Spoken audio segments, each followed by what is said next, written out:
हरे कृष्ण। आज के श्रीमद् भागवत के चर्चा सत्र में आप सभी का स्वागत है।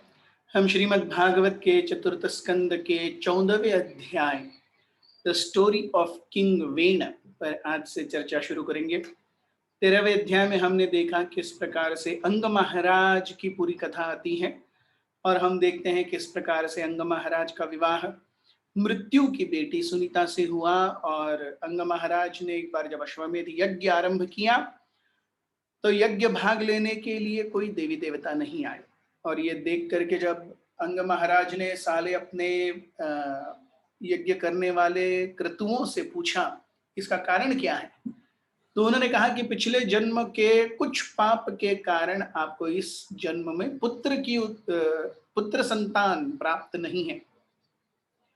तो हम आपसे निवेदन करते हैं इस अश्वमेध यज्ञ को पुत्र कामेष्टि यज्ञ में परिवर्तित करें और उसमें मुख्य आहुति लेने के लिए भगवान विष्णु को बुलाया जाए। और उस समय हमने पूरे वो कथा में देखा किस प्रकार भगवान विष्णु को जब आहुति समर्पित की गई तो विष्णुदूत आए, उनका दैदीप्यमान जाज्वल्यमय शरीर सफेद कपड़ों रंग के कपड़ों से ढका हुआ था और सोने के आभूषण पहने थे और सोने के एक मटके में उन्होंने चावल की खीर पायस का एक घड़ा अंग महाराज को दिया। अंग महाराज ने वो सुनीता को दिया। सुनीता हालांकि क्योंकि वह मृत्यु की बेटी थी इसीलिए वो ये प्रसाद ग्रहण करने योग्य नहीं थी, फिर भी महाराज को यहाँ पर उदार हृदय वाला कहा गया है, जो कि उन्होंने फिर भी यह पायस सुनीता को दिया, लेकिन जिसके कारण वेण नामक एक राक्षस प्राय बेटे का जन्म हुआ, जो कि खेल खेल में अपने सारे फ्रेंड्स को मृत्यु के घाट उतार देता था। महाराज अंग ने अपने बेटे को सुधारने का बहुत भरसक प्रयास किया, लेकिन जब कुछ नहीं हुआ, एक रात अंग महाराज सब कुछ छोड़ छाड़ कर शांति से भगवत भजन करने के लिए राज्य से और महल से रवाना हो गया। दूसरे दिन जब सारे मंत्रिमंडलों ने, साधुओं ने, प्रजा ने देखा कि महाराज अंग नहीं है, तो उन्होंने महाराज अंग को खोजने का बहुत भरसक प्रयास किया, लेकिन फिर भी महाराज अंग नहीं मिले। इसके बाद आज से हम देखेंगे किस प्रकार वेण को राजा घोषित कर दिया गया और उसके बाद किस प्रकार की परिस्थितियां उद्भूत हुई। तो आज हम श्लोक क्रमांक 14 से अपने इस डिस्कशन को आगे बढ़ाएंगे। ओम ज्ञानतिमिरन्धस्य ज्ञानाञ्जनशलाकया चक्षुरुन्मीलितं येन तस्मै श्रीगुरवे नमः।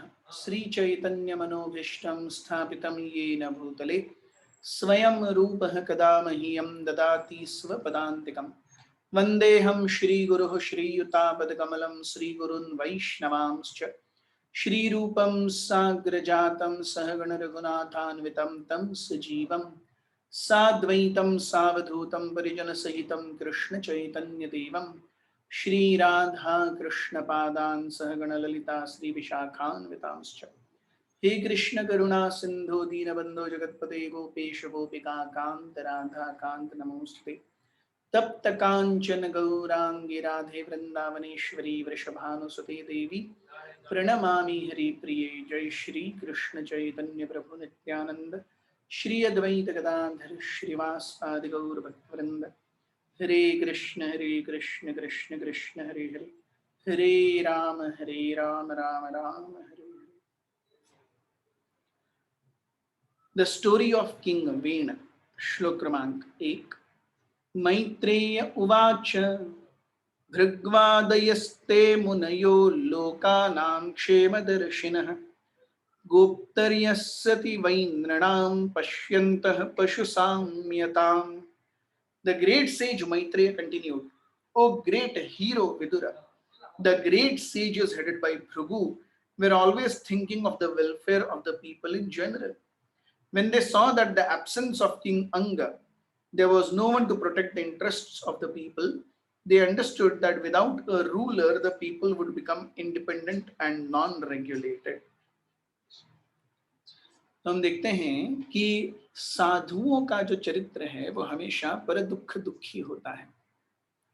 वो दूसरों के दुख में अपना दुख मानते हैं, और पर सुख सुखी। जब हर कोई सुखी है और हर, देखिए जब तक बेसिक सुख जीवन में नहीं आता कोई भी व्यक्ति भक्ति नहीं कर सकता, ये फैक्ट है। Unless one is assured of basic minimum things in life, nobody has any inclination to do devotional service. बहुत ही विरला कोई होगा जो जीवन पूरा उथल पुथल से भरा हुआ है फिर भी शांति से भगवत भक्ति में लगा हुआ है। ये बहुत महान व्यक्तियों के लक्षण हैं। लेकिन हम जैसे साधारण आदमी ऐसे नहीं है। We first see the basic things right and then we come to devotional service. तो हम यहाँ देखते हैं भृगु महाराज, भृगु ऋषि जैसे महान राजा जो हैं वो हमेशा ये देखते हैं कि सभी को बेसिक स्तर का सुख मिले जिससे हर कोई भगवत धाम जाने के लिए प्रेरित हो सके। तो श्रीमद् भागवत में भी यहाँ बताया गया है कि साधु कैसे होते हैं। Sadhus are always क्षेमदर्शिनः। क्षेम अर्थात भला। जैसे हम सुभाषितों में भी देखते हैं, सर्वे भवन्तु सुखिनः, सर्वे सन्तु निरामयाः, सर्वे भद्राणि पश्यन्तु, मा कश्चित् दुःखमात् भवेत्। ये हमने देखा है, ये हम सभी के लिए प्रार्थना करते हैं, ये किसी मेरे और आपके लिए नहीं है। तो जब साधुओं ने देखा कि बिना राजा के तो अराजकता फैल जाएगी, केवल अराजकता, राज है, राजा है तो राज्य चलेगा, लेकिन राजा नहीं है तो अराजकता फैलेगी, और यही हम देखते हैं हुआ। The great sages used to advise the head of the state or the king, and he used to rule the populace in accordance with their instruction. After the disappearance of King Anga, there was no one to follow the instructions of the great sages. Consequently, all the citizens became unruly, so much so that they would be compared to animals. हम देखते हैं कि भगवान के द्वारा बनाई गई इस संस्था का कितना सुंदर कार्य है। ब्राह्मण जो उपदेश देते हैं उनके हिसाब से राज्य चलता है। उपदेश देने वाले ब्राह्मण हैं, लेकिन उस उपदेश का अमल करवाने वाले ब्राह्मण नहीं है। अमल करवाने वाला राजा है, मंत्रिमंडल है, पूरी यंत्रणा है राज्य की, लेकिन क्या अमल कराना है ये राजा के ऊपर नहीं है, ये साधुओं के ऊपर है। So nobody is in power. ब्राह्मण अगर हम कहें पावर में है क्योंकि वो पॉलिसीज बनाते हैं, लेकिन पॉलिसीज बना करके इंप्लीमेंटेशन उनके हाथ में नहीं है। अब हम कहेंगे इंप्लीमेंटेशन करवाने वाले राजा पावरफुल हैं, लेकिन वो केवल साधुओं के अधीन ही कार्य करते हैं। So this is always a check and balance, क्योंकि हम देखते हैं भौतिक जगत में पावर करप्ट्स। जब एक व्यक्ति के पास शक्ति आती है उसका दिमाग घूम जाता है, और ये हमने इतिहास में भी अनेक बार देखा है। Power corrupts and absolute power corrupts absolutely. पूरी शक्ति ये व्यक्ति के पूरे दिमाग को निकाल देती है। और सोचिए मोनार्ची मतलब कितना महत्वपूर्ण व्यक्ति है वो जो कहेगा, जो सोचेगा, जो बोलेगा वो पत्थर की लकीर होगी, वो होना ही है। So imagine what kind of power a king has, and no questions asked. जो बोला है वो होना ही है, ऐसी परिस्थिति है। तो कितना महत्वपूर्ण है कि इतना बड़ा उत्तरदायित्व जिस राजा को दिया जा रहा है या जिस व्यक्ति को दिया जा रहा है, वो सही में उस पूरे शक्ति के या उस पूरा उत्तरदायित्व लेने के, उस पूरे शक्ति को पेलने के काबिल हो। Majority of the times in history we see problems not because there is too much of power in a person, vested in a person. Problem is because too much of power is vested in a wrong person. जब तक शक्ति है और वो शक्ति अगर सही हाथ में है तो सब कुछ बहुत अच्छा है, लेकिन जब शक्ति गलत हाथों में चली जाती है, when things go in wrong hands, that is where we see problem arises.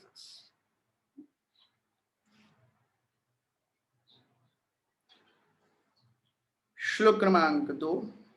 वीरमातरमाहूय सुनीतां ब्रह्मवादिनः प्रकृत्य सम्मतं when अभ्यश्चिञ्चन् पतिं भुवः। The great sages then called for the queen mother Sunita, and with her permission they installed Vena on the throne as a master of the world. All the ministers, however, disagreed with this. So हम देखते हैं कि राज्य जो है वो राजा, मंत्रिमंडल और साधु ये तीनों मिलकर के चलाते थे। सो ये तीनों इकाइयां बहुत ही महत्वपूर्ण है। भौतिक जगत में, वैदिक जीवन में कभी भी ऐसा नहीं है कि एक व्यक्ति जो चाहे मनमानी कर सकता है, ऐसा कभी भी नहीं है। साधु ये आध्यात्मिक रूप से राजा को परामर्श देते हैं, मंत्रिमंडल ये राजकीय, शासकीय या भौतिक रूप से राजा को परामर्श देते हैं, और इन दोनों के परामर्श का सुलह करके राजा फाइनल एग्जीक्यूटिव ऑर्डर निकालता है कि कैसे होना चाहिए, और इन दोनों की सम्मति के साथ। दैट इज हाउ, उस तरीके से प्रशासन जो है वो सुचारू रूप से कार्य करता है। अब यहां पर ये यंत्रणा ही नहीं रही है, अंग महाराज है ही नहीं, और जब राजा नहीं है तो हर जगह अराजकता है, तो अराजकता से कैसे निपटे? So blind man is better than no man, और lame cow is better than no cow, इस प्रकार से हम कहते हैं। सो मराठी में कहावत है, वासरात लंगड़ी गाय शहाणी। अगर छोटे बच्चे हैं तो उनमें अगर कोई अंधी गाय है, उसको ज्यादा, लंगड़ी गाय है, कम से कम उसको ज्यादा एक्सपीरियंस है, वो उसने ज्यादा धूप और बारिश देखी है। सो इसीलिए सारे जो साधु थे उन्होंने सोचा कि अराजकता से अच्छा है कि कोई ना कोई तो राजा हो, लेकिन उन्होंने मंत्रिमंडल की सहमति यहाँ पे नहीं ली। इसलिए हम देखते हैं यहाँ पे मंत्रिमंडल इसके लिए कतई तैयार नहीं था, क्योंकि वो जानते थे कि अरे कैसा है ये वेद। और यही हुआ, हम आगे के श्लोकों में देखते हैं। श्लोक क्रमांक 3।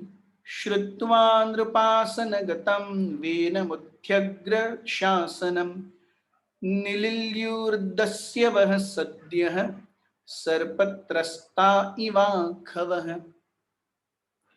It was already known that Vena was very severe and cruel.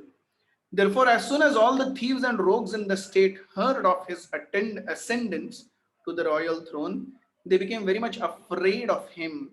Indeed, they hid themselves here and there as rats hid themselves from snakes. तो एक अच्छी बात हुई वेण के राजा होने के बाद कि सारे जो आतताई लोग थे वो शांत हो गए, क्योंकि उन्होंने देखा कि हमसे सबसे ज्यादा आतताई व्यक्ति राजा बन गया है। मतलब वो इतना क्रूर है, वो देखता और कुछ नहीं है, उसका दिमाग घूम गया तो वो मार देता है, बस जान की परवाह किसी नहीं होती।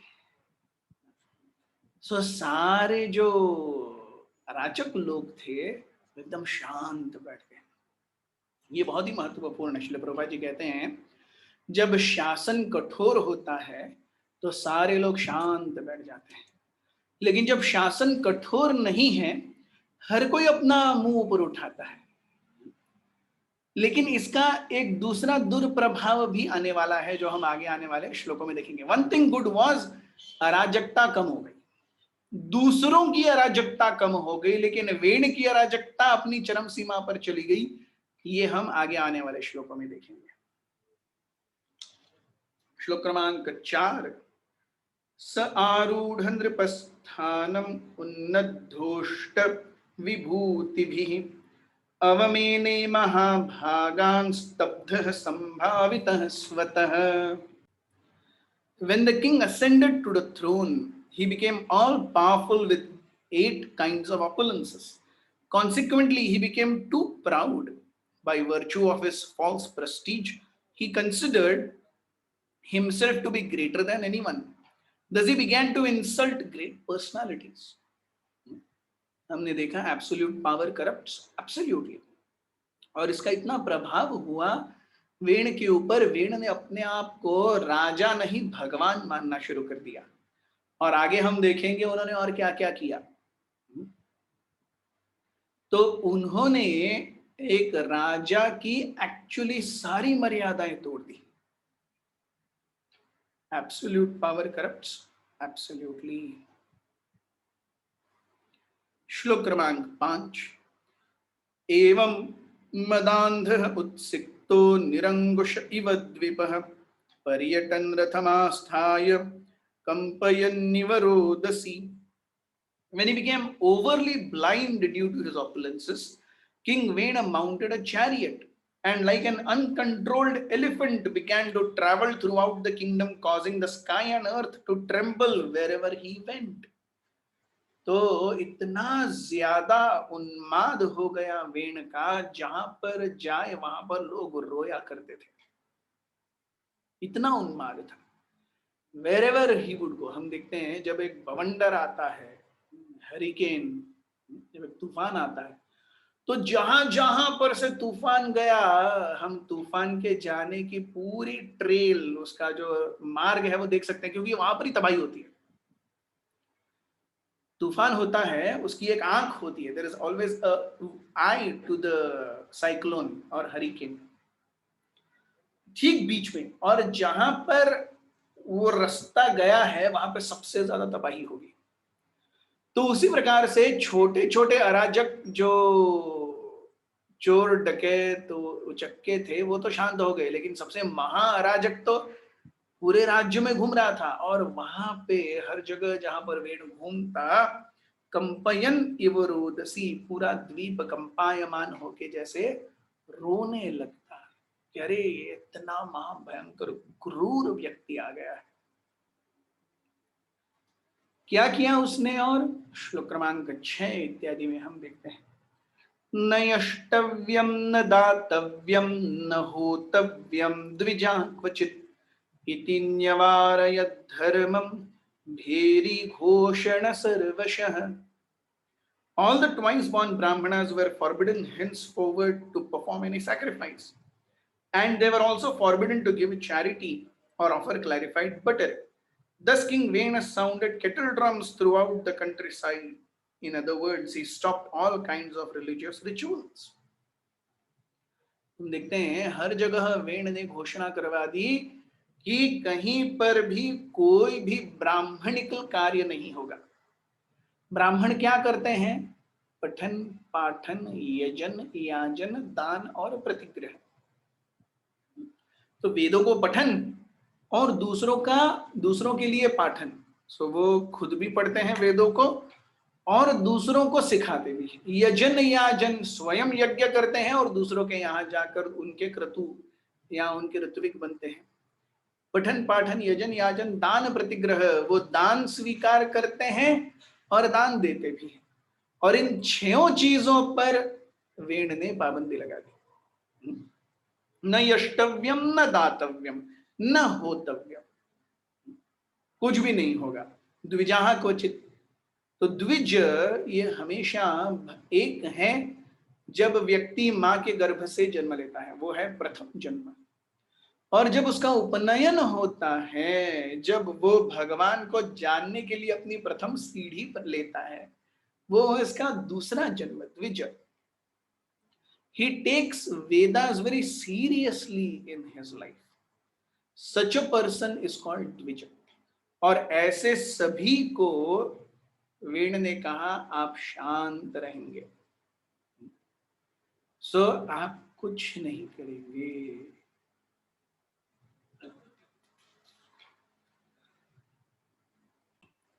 श्लोक क्रमांक 7। वेनस्यावेक्ष मुनयो दुर्वृत्तस्य विचेष्टितं विमृश्य लोक व्यसनं कृपयोचुस्म सत्रिणः। Therefore all the great sages assembled together and after observing cruel Vena's atrocities concluded that the great danger and catastrophe was approaching the people of the world. Thus, out of compassion, they began to talk among themselves, for they themselves were the performers of sacrifices. तो सारे जो द्विज हैं, जब उनको भी देखिए, जो द्विज हैं, जो साधु हैं, साधु कौन है? साधु अर्थात वो व्यक्ति जो अपने लिए नहीं जीता। कौन है साधु? जो अपने जीवन के लिए कभी प्लान नहीं बनाता। भगवान की सेवा कैसे हो, वैष्णवों की सेवा कैसे हो, वैदिक धर्म का प्रचार कैसे हो, लोग भगवत भावना भावित कैसे बने, यही जिसका प्लान है वो साधु है। तो वो गेरुए रंग में हो या सूट बूट टाई में हो, it doesn't make any difference. One who doesn't plan for his or her own life, and when one completely is dedicated to the cause of the Supreme, that jiva, that body is called sadhu. तो साधुओं ने देखा कि अरे ये तो बहुत वेण, बहुत ज्यादा मर्यादा व्यतिक्रम कर रहा है, he is transgressing his powers. We see we are all powerful, लेकिन हम सभी के पावर का एक दायरा है जिसके बाहर हम नहीं जा सकते।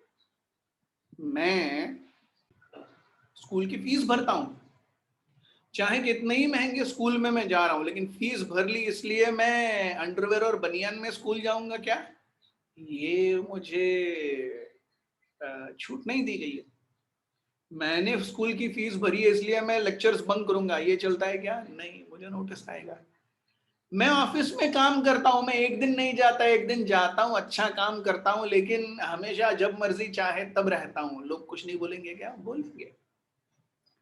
सो हम देखते हैं कि everyone has power, but there is a periphery to that power. हर कोई जीवन में बलशाली है, शक्तिशाली है, लेकिन इस शक्ति प्रदर्शन की एक बाउंड्री है। चाहे बच्चा कितना भी बड़ा हो जाए, लेकिन माँ पिताजी के सामने वो बच्चा ही है, वहां पर वो ज्यादा हेकड़ी नहीं झाड़ सकता, वो उसकी बाउंड्री है। सो एक राजा की भी कार्य क्षमता की एक बाउंड्री है। जब साधुओं ने देखा कि इस बाउंड्री को रॉयली क्रॉस किया जा रहा है, तो सारे साधुगण सोचने लगे कि अब क्या किया जाना चाहिए। श्लोक क्रमांक 8। अहो उभयतः प्राप्तं लोकस्य व्यसनं महत्, दारुण्युभयतो दीप्ते इव तस्कर पालयोः। When the great sages consulted one another, they saw that the people were in a dangerous position from both directions. When a fire blazes on both ends of a log, the ants in the middle are in a very dangerous situation. Similarly, at the time, the people in general were in a dangerous position due to an irresponsible king on one side and thieves and rogues on the other. तो साधु सोच रहे हैं कि अरे क्या किया जाए। अगर राजा है तो राजा तो भयंकर आतताई है, अगर राजा न हो तो चोर उचक्के डाकू ये प्रजा को प्रताड़ित करेंगे। तो क्या करें, राजा को रखें या न रखें? इस तरफ कुआं, उस तरफ खाई। और यही यहाँ पे बताया जा रहा है कि जैसे एक बड़ा लकड़ी का एक गोल है, लकड़ी का तख्त है, उसके दोनों ओर आग लगी हुई है, तो बीच में जो चींटियां हैं वो निश्चित रूप से मरणासन है।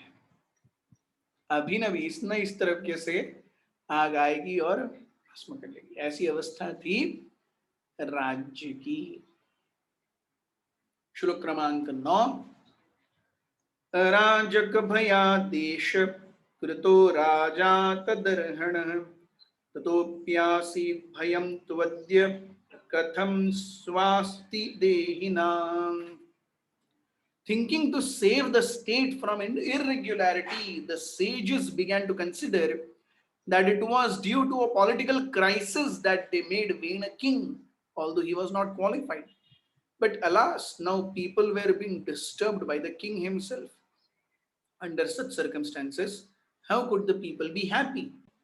तो साधुगण सोचने लगे कि अरे अराजकता फैली हुई थी, अंग महाराज के न होने पर सारे जो चोर डाकू चक्के थे वो लोगों को प्रताड़ित कर रहे थे, इसलिए हमने वेण को राजा बनाया, हालांकि वो उसके लिए उपयुक्त व्यक्ति नहीं था।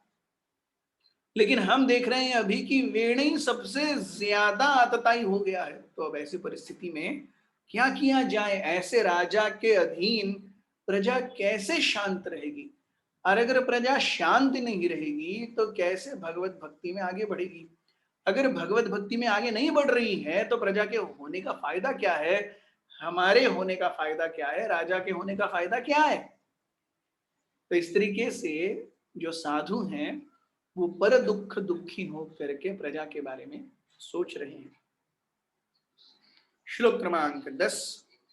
अहेरिव पयः पोषः पोषकस्याप्यनर्थभृत् वीणः प्रकृत्यैव खलः Sunita गर्भसंभवः। The sages began to think within themselves. Because he was born from the womb of Sunita, King Vena is by nature very mischievous. Supporting this mischievous king is exactly like maintaining a snake with milk. Now he has become a source of all difficulties. तो वो सोचने लगे निश्चित रूप से सुनीता क्योंकि मृत्यु की बेटी है तो इसीलिए वही सारे क्वालिटीज लेकर के वेण आया है। और ऐसी परिस्थिति में वेण को और ज्यादा सत्ता पर रखना ये तो सांप को दूध पिलाने जैसा है, एक दिन वो सशक्त होके हमें ही दंश करेगा। श्लोक क्रमांक 11। निरूपितः प्रजापालः सजिघां सति वै प्रजाः तथापि सान्त्वये मामं नास्मांस्तत्पातकं स्पृशेत्। We appointed this Vena, king of the state, in order to give protection to the citizens. But now he has become the enemy of the citizens. Despite all these discrepancies, we should at once try to pacify him. By doing so, we may not be touched by the sinful results caused by him. तो सारे साधुगण सोचने लगे हमें उससे जाकर के एक बार बात करनी चाहिए। ऐसा नहीं होना चाहिए कि हम किसी चीज को गलत होते हुए देख रहे हैं और हम कुछ नहीं करते, हम अपना कार्य तो करें। तो हम देखते हैं this is so very good. साधुगण ये नहीं सोच रहे कि हम उसको निकाल करके हम राज्य करेंगे, नहीं, वो सोच रहे हैं उसको हम एडवाइस देंगे। साधु का कर्तव्य है एडवाइस देना। एक बार श्रील प्रभुपाद जी से कहा गया था, Srila Prabhupada ji, if you are offered the whole world in gift, would you like to be the king of the world? Prabhupada ji ने कहा नहीं, I might like to be the spiritual master of the king of the world. That's a greater position. तो प्रभुपाद जी से पूछा गया क्या आप धरती के राजा बनना चाहेंगे? बोले नहीं, मैं राजा का गुरु बनना चाहूंगा। तो साधु का कर्तव्य हमेशा सही उपदेश देना है, सही दिशा देना है। इस दिशा से समाज का भला होता है। और यही सोच करके साधुओं ने सोचा, यही विचार करके साधुओं ने सोचा कि हम जाकर के एक बार वेण से मिल तो लेते हैं। श्लोक क्रमांक 12। तद्विद्वद्भारसदृतो वेनोऽस्माभिकृतो नृपः सान्त्वितो यदि वो नो वाचं न गर्हिष्यत्यधर्मकृत् लोकधिक्कार संदग्धं दह्यिष्याम स्वतेजसा। The saintly sages continued thinking, of course we are completely aware of his mischievous nature, yet nevertheless we enthroned Vena. If we cannot persuade King Vena to accept our advice, he will be condemned by the public and we will join them. Thus by our prowess we shall burn him to ashes. So सारे साधुओं ने निश्चय किया कि अगर वो हमारी सुनता नहीं है, अगर वो केवल आतताई बना रहता है, अराजक बना रहता है, लोगों को केवल दुख दर्द देता है, अहंकार और मद मत्सर्य की परम पराकाष्ठा को प्राप्त करता है, तो ऐसे राजा का राज्य गद्दी पर बैठना अत्यंत ही धोखादायक है। हम देखेंगे, we will give him good counsel, if he does not insist, does not heed to our counsel, will burn him to ashes. देखिए, साधुओं के अंदर ये शक्ति भी थी, राजा को दूसरों को मारने के लिए एक पूरी यंत्रणा चाहिए, एक हथियार तो कम से कम चाहिए। ब्राह्मण इतने शक्तिशाली होते थे, केवल मंत्रोच्चारण से लोगों को मार देते थे, इतनी शक्ति होती थी, मारते नहीं थे, शक्ति है मारने की, लेकिन वो मारेंगे नहीं, क्योंकि अगर मारेंगे तो ब्रह्म तेजस उनका खत्म हो जाएगा। So this is how we see there is always check and balance. There is always check and balance. प्रकृति में ऐसा कोई नहीं है किसी भी परिस्थिति में जो पूरी तरह से, only Krishna is like this. जन्माद्यस्य यतोन्मयाद् इतरतश्चार्थेषु अभिज्ञ स्वराट तेने ब्रह्म हृदय आदि कवये, अभिन्न और स्वराट, ये केवल भगवान को उपाधियां प्राप्त हैं और किसी को नहीं। एवरीवेयर एल्स, ब्रह्मा जी को भी चेक्स एंड बैलेंसेस हैं, इंद्र को चेक्स एंड बैलेंसेस हैं, हर किसी को चेक्स एंड बैलेंसेस हैं, लेकिन वेण ये सुनने के लिए और मानने के लिए तैयार नहीं था। श्लोक क्रमांक 13, एवमध्यवसायेन मुनयो गूढ़मन्वयः उपव्रज्या ब्रुवन् वेनं सान्त्वयित्वा च सामभिः। The great sages, having thus decided, approached King Vena. Concealing their real anger, they pacified him with sweet words and then spoke. उनके आंतरिक गुस्से को उन्होंने पी लिया कुछ क्षणों के लिए, और वो राजा वेण से जाकर बात करने लगे। हम देखते हैं कि ये साधु जो हैं एक्चुअली बहुत ज्यादा क्रोधित हैं, फिर भी वो वेण के सामने उसे एक चांस देने आए हैं और उसे पैसिफाई करने आए हैं। सो जब बड़ा व्यक्ति होता है उसके साथ में, अगर देखिए, अगर सही में व्यक्ति बड़ा है, हृदय से उदार है और बुद्धि से शार्प है, जैसे हम हिंदी में कहते हैं समझदार को इशारा ही काफी है। सो जब समझदार को इशारा काफी है, ऐसा ये सारे साधुगण सोच करके जा रहे हैं। So the more powerful a person is, the more is his और हर ईगो।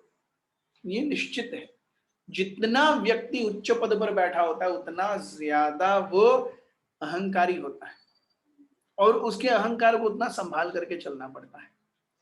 तो इसीलिए ये सारे जो साधु हैं, ये अंग वेण, महाराज वेण के अहंकार को हाथ नहीं लगाना चाहते थे, क्योंकि अगर होनी की अनहोनी हो गई तो they were not worried for themselves, they were worried for the प्रजा। तो इसीलिए they took a recourse of submitting everything to him in a very polite and simple way। और इसके बाद क्या हुआ, सारे साधुओं ने महाराज वेण से क्या बात की, ये हम देखेंगे कल के हमारे भागवत में। इसके बाद वेण ने क्या कहा, उसके बाद आगे कहानी कैसे आगे बढ़ती है, जानने के लिए हमारे साथ बने रहिए। निरंतराज श्रीमद् भागवत की जय, उपस्थित वैष्णव वृंद की जय, श्रील प्रभुपाद की जय, निताय गौर प्रेमानंदे हरि।